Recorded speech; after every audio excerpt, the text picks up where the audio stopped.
সকলকে জয় যিশু, সকলকে স্বাগত এবং ধন্যবাদ জানিয়ে প্রভুর বাক্য নিয়ে চলে আসলাম আরও একটা সুন্দর দিনে। প্রতিটা সময়ের মতন আজকের আরও একটা সময় আমরা প্রভুতে পেয়েছি।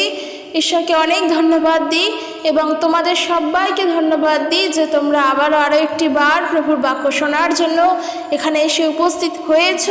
এবং যারা নতুন আমার এই চ্যানেলে ভিজিটে আছো তোমাদের প্রত্যেককে ধন্যবাদ দিই। তোমরা ঈশ্বরের আশীর্বাদ যুক্ত হও এবং ঈশ্বরের আশীর্বাদে পরিপূর্ণ থাকো এবং তোমাদের সকল ইচ্ছা প্রভু তোমাদের ইচ্ছা অনুসারে নয়, কিন্তু ঈশ্বর তার নিজ ইচ্ছা অনুসারে যেন তোমাদের জীবনে পূর্ণ করেন। কারণ আমাদের জীবনের যেটা ঠিক, যেটা সঠিক, প্রভু আমাদের জীবনের জন্য সেটাই করেন। সেই কারণের জন্যই প্রভুর অপেক্ষায় থাকা উচিত, ঈশ্বরের অপেক্ষায় থাকা উচিত। উত্তর তিনি দেন এবং সময় মতো উত্তর তিনি দেন। তাই যখন যেটা তার পরিকল্পনা সেটা ঘটবেই, আমাদের জীবনের জন্য তার ইচ্ছা ঘটবেই। যতই আমরা বাধা দেওয়ার চেষ্টা করি কিংবা আমরা যতই যাই বলি না কেন, যেটা প্রভুর ইচ্ছা সেটা আমাদের সকলের জীবনের জন্য ঘটবে, কারণ আমরা প্রভুকে বিশ্বাস করি আর আমরা জানি যে আমাদের সবার জীবনের জন্য তার পরিকল্পনা আছে। তো আরও একটি বারের জন্য প্রভুর মহান নামের ধন্যবাদ দিই এবং তার ইচ্ছা যেন সব সময় আমাদের জন্য পূর্ণ হোক। আমরা এটাই প্রার্থনা করব, আমরা এটাই চাইব। তো চলো আজকের ভিডিও শুরু করি। আজকের যে বিষয় নিয়ে আলোচনা করব তা হলো বিশ্বাসীরা কি করে বুঝবে যে পবিত্র আত্মা তাদের জীবনে কাজ করছে। কারণ এই যে পবিত্র আত্মা, এই পবিত্র আত্মা হলো ঈশ্বরের আত্মা।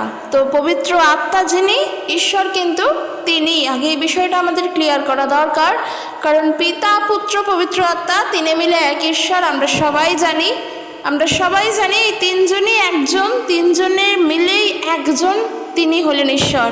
কারণ আমরা যদি যোহন লিখিত সুসমাচার তার 4 অধ্যায় 24 পদ দেখি, সেখানে দেখো কি বলছে ঈশ্বর আত্মা, আর যাহারা তাহার ভজনা করে তাহাদিগকে আত্মায় ও সত্যে ভজনা করিতে হইবে। এখান থেকে স্পষ্ট প্রমাণিত। আমরা একটি বাইবেলের পদ থেকে দেখলাম, এখানে ঈশ্বরের বাক্য বলছে ঈশ্বর আত্মা, ঈশ্বরের কোনো রূপ নেই, তিনি হলেন আত্মা, তাকে চোখে দেখা যায় না। আর আমরা যখন পবিত্র আত্মার বিষয় জানি, এই যে পবিত্র আত্মা, এই পবিত্র আত্মা আমরা কার থেকে পেলাম? এই পবিত্র আত্মাকে পেলাম আমরা প্রভু যিশুর থেকে। আমরা যোহন লিখিত সুসমাচার তার 14 অধ্যায় যদি 26 পদ থেকে দেখি, সেখানে দেখো প্রভু যিশু বলছেন, কিন্তু সেই সহায় পবিত্র আত্মা যাহাকে পিতা আমার নামে পাঠাইয়া দিবেন, তিনি সকল বিষয় তোমাদিগকে শিক্ষা দিবেন এবং আমি তোমাদিগকে যাহা যাহা বলিয়াছি সেই সকল স্মরণ করাইয়া দিবেন। প্রভু যিশু তিনি আমাদেরকে সেই সহায়কারী আত্মা অর্থাৎ পবিত্র আত্মাকে দিয়েছেন। আর এখানে তিনি বলছেন কি, কিন্তু সেই সহায় পবিত্র আত্মা যাহাকে পিতা আমার নামে পাঠাইয়া দিবেন। পাঠাবেন কিন্তু ঈশ্বর, কিন্তু কার নামে? খ্রিস্টের নামে। এখানে প্রভু যিশু তিনি বললেন যে আমার নামে আমার পিতা তোমাদের কাছে পবিত্র আত্মাকে দেবেন। আর এই যে বিষয়টা প্রভু যিশু তিনি পিতা ঈশ্বরের কাছে চাইবেন, পিতা ঈশ্বর সাহায্যকারী হিসেবে প্রভুর নামে প্রভুর আত্মাকে আমাদের কাছে দেবে। কাজেই দেখো, আমরা কখনোই এই তিনজনকে আলাদা আলাদা করে চিন্তা করলে বুঝবো না। কারণ ঈশ্বর হলেন আত্মা, আর এই যে পবিত্র আত্মাকে আমরা পাচ্ছি প্রভুর নামে বলো বা ঈশ্বরের নামে বলো, প্রভু বা ঈশ্বর একজনই। খ্রিস্টের নামে বলো বা ঈশ্বরের নামে বলো, আমরা যে পবিত্র আত্মাকে পেলাম সে তো পবিত্র, পবিত্র আত্মা। এই আত্মা পবিত্র, অর্থাৎ ঈশ্বর হলেন পবিত্র।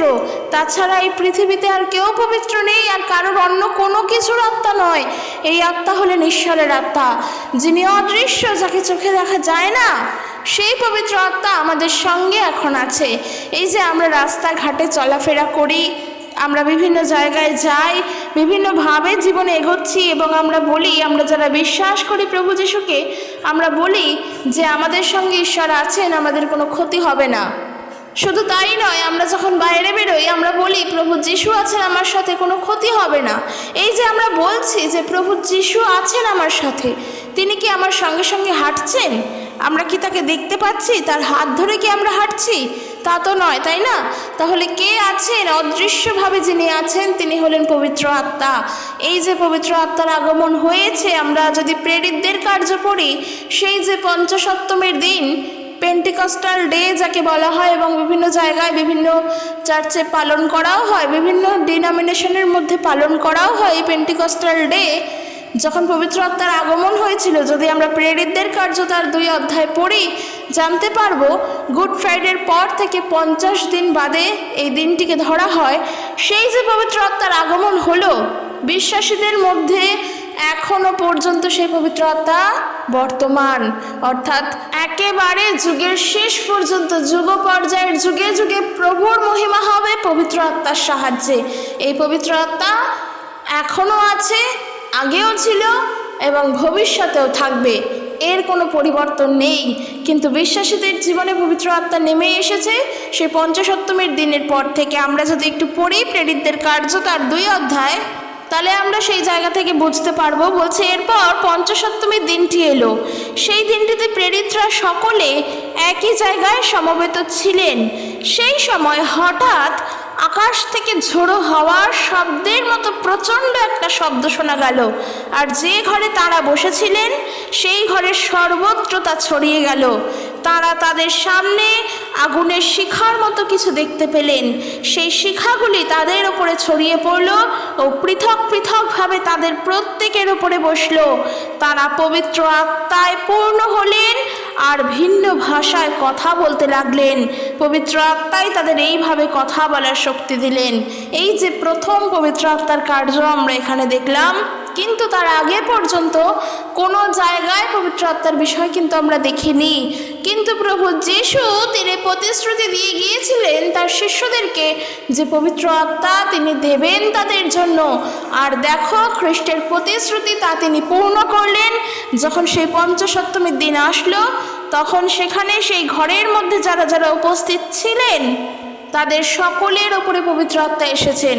তো প্রভুর প্রতিশ্রুতি তিনি পূর্ণ করেছেন। তাহলে পবিত্র আত্মা যখন তাদের উপরে আসলেন, শুধু কি সেই সময়ের জন্যই ছিলেন? এখন কি নেই? না, এখনও রয়েছেন এবং থাকবেন। এই যে পবিত্র আত্মা, এ তো ঈশ্বরের থেকে পাওয়া একটি গিফট। আমরা তো ঈশ্বরের থেকে একটি উপহার পেয়েছি, কারণ প্রভু যিশু আমাদের সঙ্গে সশরীরে এখন নেই। কিন্তু তার মানে এটা নয় যে আমরা একা। ঈশ্বরের আত্মা আমাদের সঙ্গে, প্রভু তার আত্মা আমাদের জন্য দিয়েছেন। আর আমরা যদি পড়ি যখন লিখিত সুসমাচার, সেখানেই দেখো 14 অধ্যায় তার 26 পদে প্রভু যিশু বলছেন যে কি, কিন্তু সেই সহায় পবিত্র আত্মা যাহাকে পিতা আমার নামে পাঠাইয়া দিবেন, তিনি সকল বিষয় তোমাদিগকে শিক্ষা দিবেন এবং যাহা যাহা আমি তোমাদিগকে বলিয়াছি সেই সকল স্মরণ করাইয়া দিবেন। প্রভু যিশুর নামের যে সেবা কার্য এখন আমরা করছি, প্রভু যিশুর নামের প্রত্যেকটা মণ্ডলী চলছে, যে সমস্ত মণ্ডলী খ্রিস্টের গৌরবের জন্য এখনো পর্যন্ত বিদ্যমান এবং আগামী দিনেও থাকবে, এই সকল মণ্ডলী কিন্তু পবিত্র আত্মার সাহায্যে চলছে। আমরা নিজেরা মণ্ডলীতে থেকে অনেক কিছু চিন্তা করি, অনেক কিছু প্ল্যানিং করি, আমাদের অনেক কাজকর্ম থাকে মণ্ডলীকে ঘিরে। এই সমস্ত কিছুর যে মাস্টার প্ল্যান তিনিই হলেন পবিত্র আত্মা। তিনি আমাদেরকে জানান দেন বলে আমরা তার সেবা কার্য করার জন্য সব কিছু করতে পারি। তাই একজন খ্রিস্ট বিশ্বাসী হয়ে ঈশ্বরের সেবা কার্য করার জন্য পবিত্র আত্মাকে ছাড়া আমরা অসহায়, তাকে ছাড়া আমরা করতে পারবো না। আর সেই কারণের জন্য প্রভু বললেন যে কিন্তু সেই সহায় পবিত্র আত্মা, অর্থাৎ যার উপরে তোমরা নির্ভর করবে, তাই তিনি তোমাদের সহায় আছেন। এই যে যখন আমরা সহায় এই ওয়ার্ডটা শুনি না, তখনই যেন আমাদের হৃদয়, আমাদের মন, আমাদের মেন্টাল দিক থেকে আমরা শান্ত হয়ে যাই যে না, কেউ একজন আছে যে আমাকে সাহায্য করবে, আমার সহায় আছেন, আমাকে সাহায্য করার জন্য আছেন। প্রভু সেই সহায়কারীকে আমাদের জন্য দিয়েছেন, সেই সাহায্যকারী আত্মাকে দিয়েছেন, তিনি পবিত্র আত্মা। তাই আজকের দিনে দাঁড়িয়েও আমরা যা করছি পবিত্র আত্মার সাহায্যে। তো আমি সেই বিষয়গুলো নিয়েই বলতে চাই যে আমরা কি করে বুঝবো যে পবিত্র আত্মা আমাদের সঙ্গে।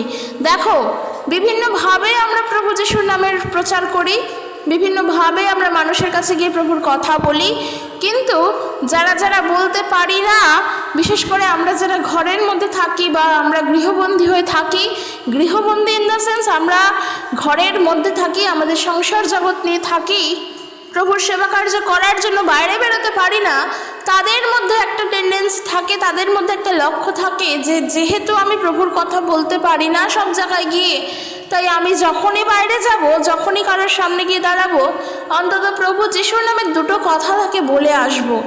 এইরকম মনোভাবনা যদি আমাদের মধ্যে থাকে, যদি আমরা এই বিষয়ে বিশ্বাস করি যে না ঠিকই, যে আমি সব সময় তো কারোর কাছে প্রভুর কথা বলি না, তাই আমি চেষ্টা করব কারোর কাছে গিয়ে অন্তত একবারের জন্য, বা আমার প্রিয় বন্ধুর কাছে গিয়ে অন্তত একবারের জন্য প্রভুর কথা বলতে।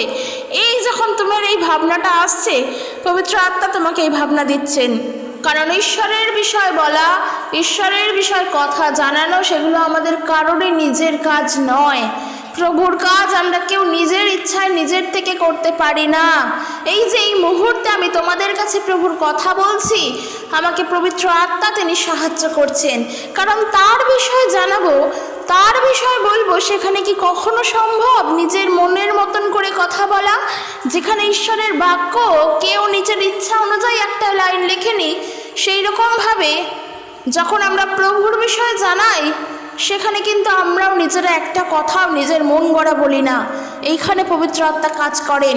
কিন্তু হ্যাঁ, এই যে একটা বিষয়, যে যখন ভণ্ডরা আসে তারাও কিন্তু স্বর্গদূতের বেশেই আসে। আমার দ্বারা সমস্ত কথাই যে পবিত্র আত্মা বলাচ্ছেন তাও কিন্তু নয়, কারণ এর মধ্য দিয়ে অনেক কথাই আছে হয়তো আমি আমার নিজের মতন করে বলছি, এবং তার মধ্য দিয়ে আমি আমার স্বার্থকে চরিতার্থ করছি। এখানে তো পবিত্র আত্মার কোনো গৌরব হয় না, এখানে তো ঈশ্বরের গৌরব হয় না, কিন্তু আমরা বুঝতেও পারি না।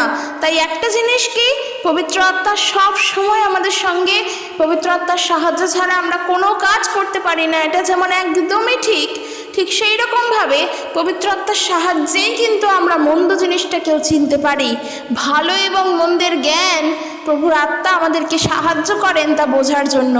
তাই জন্য একটা কথা বলবো, প্রার্থনা করো যেন পবিত্র আত্মা তোমার জীবনে কাজ করেন, সত্যকে যেন চিনতে পারো এবং মিথ্যাকে যেন চিনতে পারো, সত্য মিথ্যা যেন বিচার করতে পারো, সত্য মিথ্যার যাচাই যেন করতে পারো।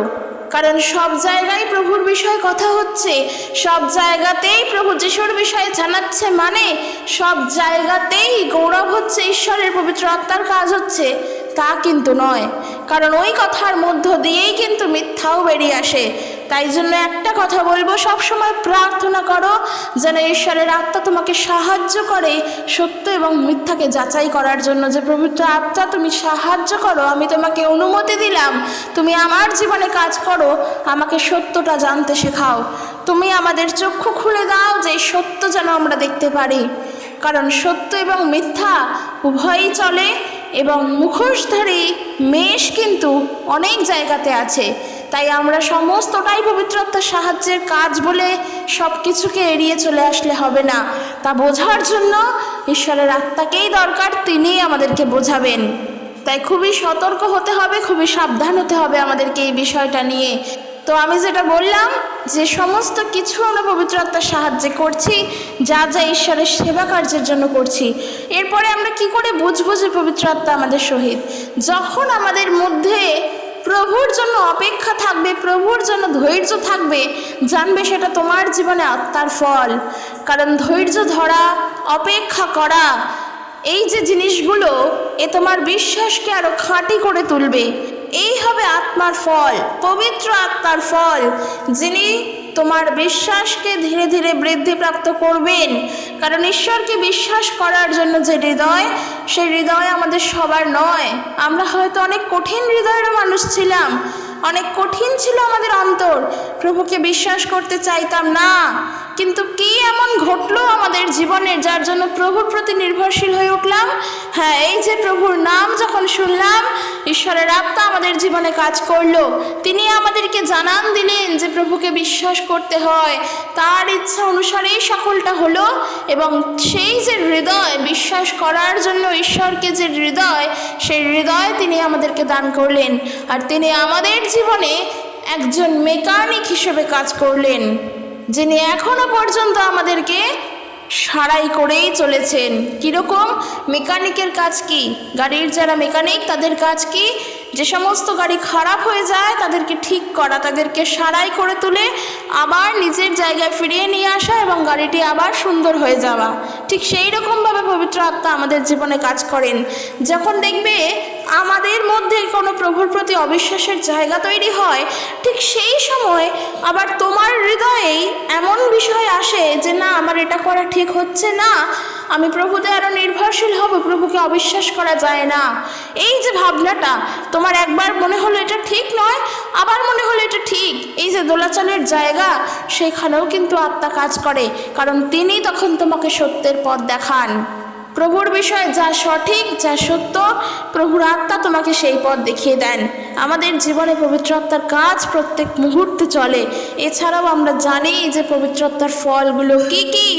যখন আমাদের হৃদয়ে সব সময় শান্তি বসবাস করছে, আনন্দ বসবাস করছে, ঈশ্বরের বাক্য যেমন বলে কি, সর্বদা আনন্দ করো, পুনরায় বলিব সদা প্রভুতে আনন্দ করো। এই যে যখন আমরা প্রভুতে আনন্দ করি, এই আনন্দও কিন্তু পবিত্র আত্মার ফল। কারণ এই আনন্দ প্রভুরতে আনন্দ, প্রভুর জন্য আনন্দ, প্রভুর নামের জন্য আনন্দ। এই আনন্দ জগৎ থেকে খুঁজে পাওয়া যায় না। আর সেই কারণের জন্য যখন আনন্দ করছি, প্রভুর নামের ধন্যবাদ করি, প্রভুর নামের গৌরব করি, সেখানেও পবিত্র আত্মার কাজ, সেখানেও পবিত্র আত্মা আমাদেরকে সাহায্য করছেন। সেটাও পবিত্র আত্মারই সাহায্য ছাড়া হয় না। তো আমাদের মাথায় রাখতে হবে যে যা যা পবিত্র আত্মার ফল, সেই সমস্ত কিছু আমাদের মধ্যে যদি থাকে, তাহলে আমরা পবিত্র আত্মার বশে চলছি। যদি সেই সকল কিছু আমাদের মধ্যে না থাকে, যদি একটা হলেও কমতি থাকে, আমাদের প্রার্থনা থাকবে অবিরত যেন আমরা জয় করতে পারি ঈশ্বরের আত্মাকে। সেই আত্মা আমাদের মধ্যে প্রভু দিয়েছেন, যেন সেই আত্মার বশে চলতে পারি। এরপর দেখব যে পবিত্র আত্মার কী কী কাজ যা আমাদের জীবনে ঘটে এবং আমরা বুঝবো। ওই যে প্রথম একটি বিষয় বললাম যে মনে হবে যেখানেই যাই প্রভুর কথা তাদেরকে বলে আসি। এ হলো তোমার জীবনে ঈশ্বরের আত্মার কাজ। কারণ তিনি চান তার নাম প্রচার হোক, তিনি চান তার গৌরব হোক। আর তার গৌরব করার জন্য কাকে দরকার, সেটা কিন্তু অলরেডি প্রভু যিশু মনোনীত করে নিয়েছেন এই জগতের মধ্য থেকে আমাদেরকে। আমরা হলাম তার সন্তান, তার ইচ্ছা অনুসারে আমরা মনোনীত হয়েছি। এবং তিনি কি কি করাতে পারেন আমাদের দ্বারা, আমাদেরকে দিয়ে, সেই নিয়ে তিনি কিন্তু আমাদেরকে বেছে অলরেডি নিয়েছেন। এটা একদমই নয় যে আমরা নিজের ইচ্ছায় প্রভুর কাছে এসেছি, না, সেটা নয়। আমরা কারা কারা কি কি কাজ করতে পারবো প্রভুর জন্য, সেই সমস্ত কিছু প্রভু জানতেন। আর আমাদেরকে তিনি জগতের মধ্য থেকে আলাদা করে নিয়েছেন। তো আমাদের এটা মাথায় রাখা দরকার, সর্বপ্রথম যখন আমরা ঈশ্বরের হয়েছি, তার নামের গৌরব আমরা করব, তার নামের প্রশংসা আমরা করব। আর এই প্রশংসা করার পথ কিন্তু তিনিই খুলে দিলেন আমাদেরকে। আর আমরা জানি ঈশ্বরের সেই সহায়কারী আত্মা আমাদেরকে সাহায্য করে তার গৌরব করার জন্য। তো যেখানে যাব সেখানে প্রভুর কথা বলার জন্য আমাদের উদ্গ্রীব থাকতে লাগবে। একটু হলেও আমাদের 2 লাইন হলেও জানিয়ে আসতে হবে সত্যভাবে, সময় বুঝে, সঠিক সময়। তার মানে এটা নয় যে যেখানে প্রভুর কথা কেউ শুনতে চাইছে না সেখানে গিয়েও বলবো না, সেখানে গিয়ে বললে বরং প্রভুর নামের নিন্দা হবে। আর আমরা চাই না যেন কোনোভাবেই আমাদের কোনো কার্যের দ্বারা, আমি বুঝতে পারছি ওই সময়টা সঠিক নয়, তারপরেও আমি সেখানে জোরপূর্বক ঈশ্বরের কথা বললাম, আর তার ফলে প্রভুর গৌরব হয় না। আমাদের কোনো কার্যের দ্বারা যেন প্রভুর নামের নিন্দা না হয়।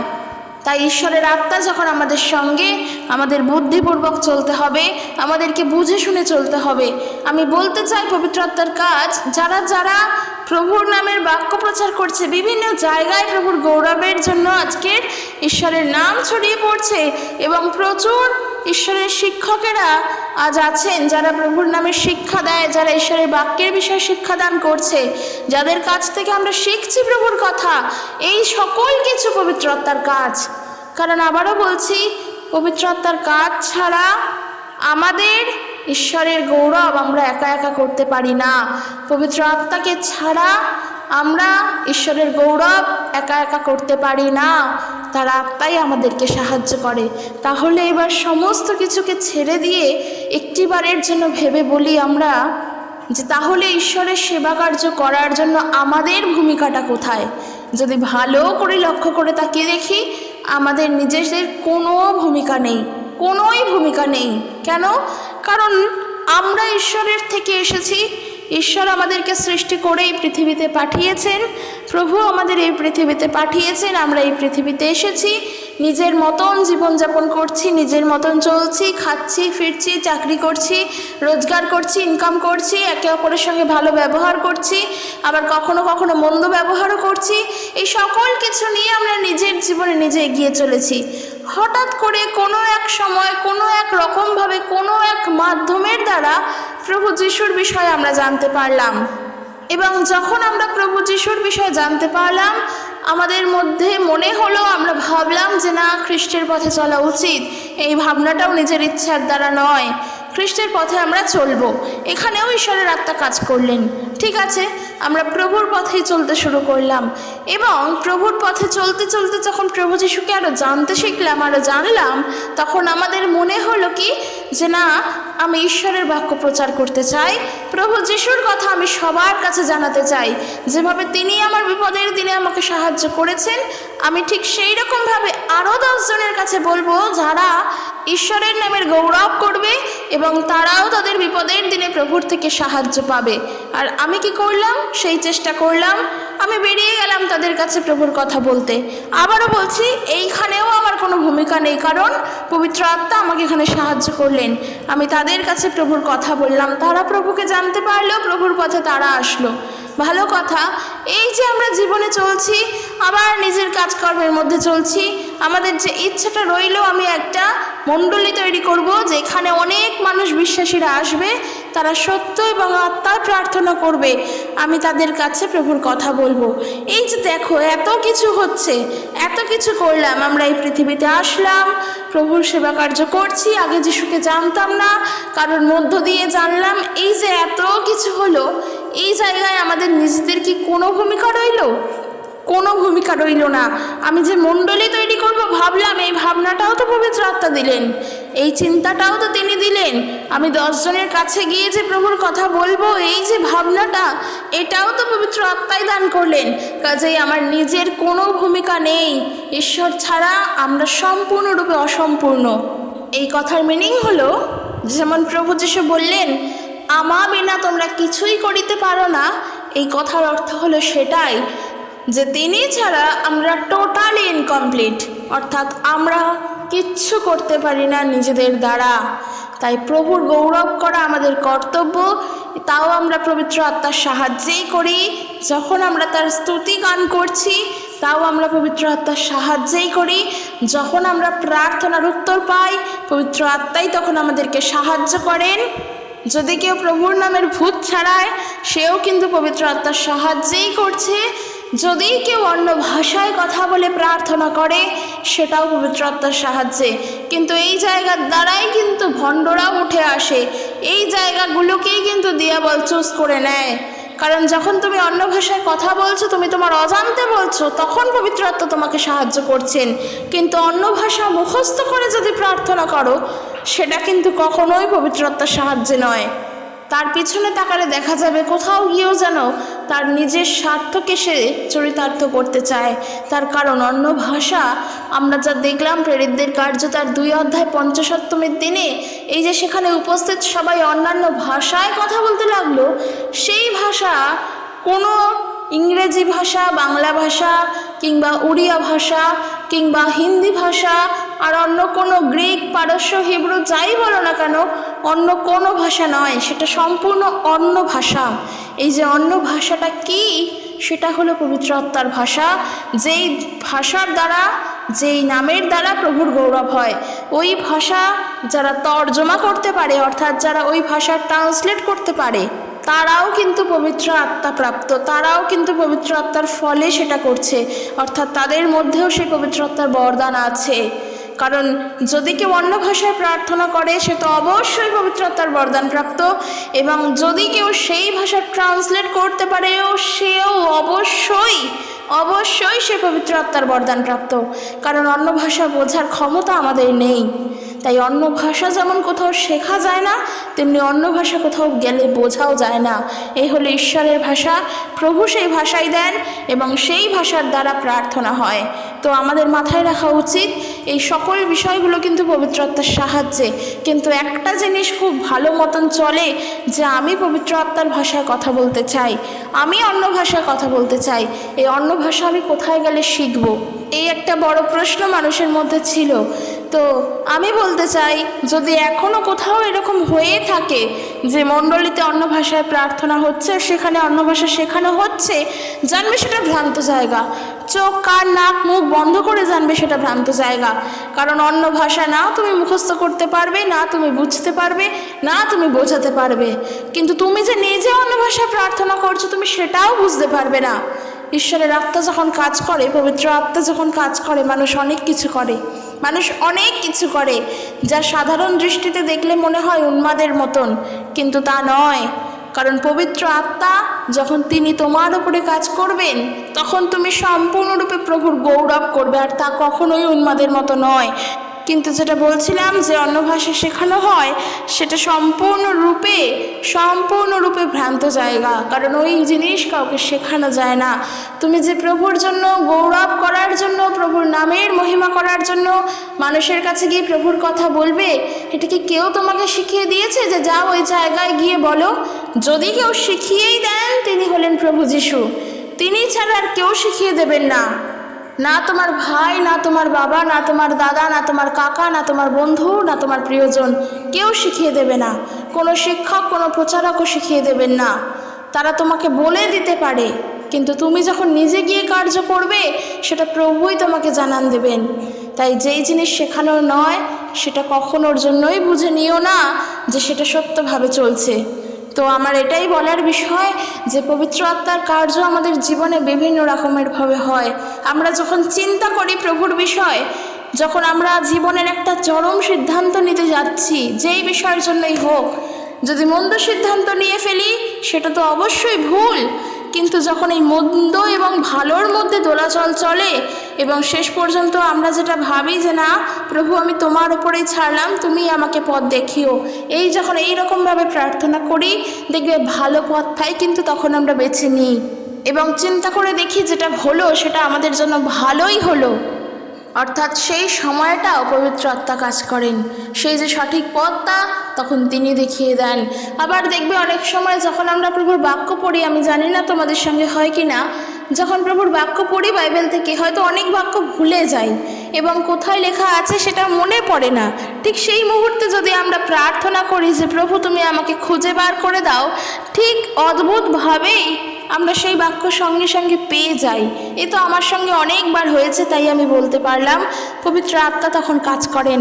কারণ ঈশ্বরের বাক্য আমরা ভুলে যাব না যদি আমরা পবিত্র আত্মার সঙ্গেই থাকি, তাকেই যদি অনুমতি দিই, তিনি সব সময় কাজ করেন। প্রভু যিশু যেমনটা বললেন যে আমি তোমাদের যা যা বলেছিলাম তা তোমাদেরকে পবিত্র আত্মা স্মরণ করিয়ে দেবে। অর্থাৎ প্রভু যিশুর সমস্ত বাক্য পবিত্র আত্মা আমাদেরকে স্মরণ করিয়ে দেয়। যখন কোনো একটা বাক্য বা কোনো একটা প্রশ্ন নিয়ে সম্পূর্ণরূপে অনেক দোলাচলের মধ্যে থাকি, যদি আমি চেষ্টা করি আমি বাইবেলটা খুলি, দেখি সেই উত্তর আমি বাইবেল থেকেই পেয়ে যাই, এও আমাকে কিন্তু পবিত্র আত্মাই সাহায্য করেন। এরকম ঘটনার সম্মুখীন আমি অনেকবার হয়েছি, আমি অনেকবার হই এবং আমি জানি এটা ঘটে। আমি জানি না তোমাদের সঙ্গে হয় কি না, আমি তো অনেকবার এরকম উত্তর পেয়েছি যেই প্রশ্নটা নিয়ে আমি বাইবেল থেকেই পড়ে ভাবলাম যে এটা কী বলতে চাইছে, তারপরে না হলেও তার কিছুদিন বাদে যখন আবার বাইবেল পড়ি আমি ঠিক সেই উত্তরটা পেয়ে যাই। প্রভুর আত্মা আমাকে সাহায্য করেন সেই বাক্যটা বোঝার জন্য। শুধু তাই নয়, মনে করো আজকের তুমি প্রভুর নামের গৌরব করার জন্য তোমাকে বলা হলো 10 জনের বাড়িতে গিয়ে প্রভুর বিষয় জানানোর, কিন্তু তোমার দুর্বল জায়গা হলো তুমি মানুষের সাথে গুছিয়ে কথা বলতে পারো না। আমি একটা উদাহরণস্বরূপ বলছি, এটা উদাহরণ বটে, কিন্তু আমি একজনের সাক্ষ্য শুনেছি, তিনি জীবন্ত সাক্ষ্য দিয়েছেন। সে কথা বলতে পারতো না, সে 10 জনের সামনে দাঁড়িয়ে কথা বলতে ভয় পেত, কিন্তু ওই ব্যক্তিকেই একদিন দেওয়া হয়েছে ট্রান্সলেট করার জন্য। অর্থাৎ একজন প্রচারক আছেন এবং তার সঙ্গে যে কথা বলতে পারে না তিনি গিয়ে ট্রান্সলেট করবে। এবার বোঝো, তাও আবার অন্য ভাষায়, নিজের ভাষায় নয়, নিজের মাতৃভাষায় নয়, অন্য ভাষায়। এবার বোঝো, তুমি কথাই বলতে পারো না, সেইখানে দাঁড়িয়ে তুমি আবার অন্য ভাষায় ট্রান্সলেট করবে, কিন্তু তোমাকে করতেই হবে কাজটা। তোমাকে কে সাহায্য করবে? কে তোমাকে সাহায্য করবে প্রভুর কাজ করার জন্য? ওই সময় ওই যিনি দাঁড়িয়ে ট্রান্সলেট করেছিলেন তিনি পরে বলেছেন যে আমি জানিও না আমি কি কি কথা সেদিন ভুলে গিয়েছিলাম। ঈশ্বরের আত্মা কাজ করেছে, পবিত্র আত্মা কাজ করেছেন। যখন আমরা প্রার্থনা করতে দাঁড়াই, আমরা যদি ভয় পাই, আমরা যদি ঘেমে যাই, হাত পা ঠান্ডা হয়ে আসে, সেই সময় দাঁড়িয়ে তুমি পবিত্র আত্মাকে স্মরণ করো, উনি তোমার জীবনে কাজ করবেন। তুমি প্রার্থনা করতে পারবে তখন। যদি গান করতে দেওয়া হয়, প্রভুর গৌরবের জন্য যদি স্তুতি দেওয়া হয়, স্তুতি আরাধনা করতে যদি তোমার গলায় সুর না থাকে, আমি বলবো সেই সময় গান করতে করতে হৃদয়ে প্রার্থনা করে বলো যে পবিত্র আত্মা আমাকে তুমি সাহায্য করো। ওই সময় পবিত্র আত্মা সাহায্য করবেন। তিনি আছেন আমাদের সহায়কারী হয়ে। ওই যে বললাম যে প্রভু যিশু একজন সাহায্যকারীকে দিয়ে গিয়েছেন, চিন্তা নেই তার সেবা কার্য করার জন্য কি করে চলবো। তাই পবিত্র আত্মার যে গিফট প্রভু আমাদেরকে দিয়েছেন, তাকে সঙ্গে করেই নিয়ে চলছো, তাই তাকে সব সময় স্মরণ করে চলো, তার থেকে সাহায্য চাও, তিনি তোমার জীবনে কাজ করবেন। পবিত্র আত্মার আশীর্বাদে আমরা প্রত্যেকে পূর্ণ, কারণ প্রভু যিশুকে জানার সময় থেকেই আমরা পবিত্র আত্মাকে জানতে পেরেছি। পবিত্র আত্মায় যেন আমরা সব সময় অভিষিক্ত থাকতে পারি এবং পবিত্র আত্মার কার্যের দ্বারা যেন চলতে পারি। কারণ আমরা যা চিন্তা করি, আমরা যা ভাবি, প্রভু যিশুর বিষয়ে যা বলি, এই সকল কাজটাই পবিত্র আত্মা করান। তিনি করাচ্ছেন বলেই আমরা করছি। আর ওই পিতা, পুত্র, পবিত্র আত্মা তিনে মিলে এক ঈশ্বর। অর্থাৎ সকল কিছুর ঊর্ধ্বে একটা কথাই বলবো, ঈশ্বর যদি না চান আমাদের জীবনে কিচ্ছু ঘটে না। তার ইচ্ছা অনুসারেই আমরা তার কার্য করছি, আবার তিনিই আমাদেরকে সাহায্য করছেন সকল কিছু করার জন্য। সেই প্রভু ঈশ্বর, তিনি আমাদের রাজা, প্রভুদের প্রভু, রাজাদের রাজা, রাজাদের রাজ প্রভু যিশু। তার ইচ্ছাতে আমরা সকল কিছু করছি। তাই আমাদের নিজেদের কোনো গুণ নেই, নিজেদের কোনো গুণাবলী নেই প্রভুর কার্য করার জন্য। এই যে তোমাদের সঙ্গে এত কথা বলি, ঈশ্বরের বিষয়ে জানাই, কোনোটাই আমার নিজের শিক্ষার দ্বারা নয়। কারণ আমি কারোর থেকে শিখিনি, কোথাও গিয়ে আমি এই ট্রেনিং নিইনি, আমি কারোর থেকে শিখিনি। আমি একদিন ঈশ্বরের বাক্য বাইবেল খুলে বসেছি, প্রভুর কথা বলবো বলে অনেক ভুল ভ্রান্তির মধ্য দিয়ে বলে এসেছি এবং এখনও পর্যন্ত শিখছি। প্রভু আমাকে এখনও শেখান এবং পবিত্র আত্মা আমাকে এখনও সাহায্য করে। আগে যে ভুল ছিল, এখন সেই ভুলের পরিবর্তন ঘটেছে। অর্থাৎ পবিত্র আত্মা প্রত্যেক দিন আমাদের জীবনে মেকানিকের মতো কাজ করছে। আমরা ভাঙছি, আবার তিনি আমাদের সারিয়ে তুলছেন। তাই তাকে স্মরণ করো, তার উপরে নির্ভর থাকো, তিনি আমাদের সাহায্য করবেন। তো চলো আজকের এখানে শেষ করছি। কেমন লাগলো জানিও, অবশ্যই ভিডিওটি শেয়ার করে দিও। ঈশ্বর তার আপন বাক্যের দ্বারা প্রত্যেকজনকে আশীর্বাদ যুক্ত করুক। সকলে সুস্থভাবে থাকো। আর যেটা বলা, অবশ্যই নিজের জীবনে ঈশ্বরের আত্মাকে কাজ করার অনুমতি দাও, তিনি তোমাদেরকে সাহায্য করবেন। জয় যিশু, প্রেজ দ্য লর্ড।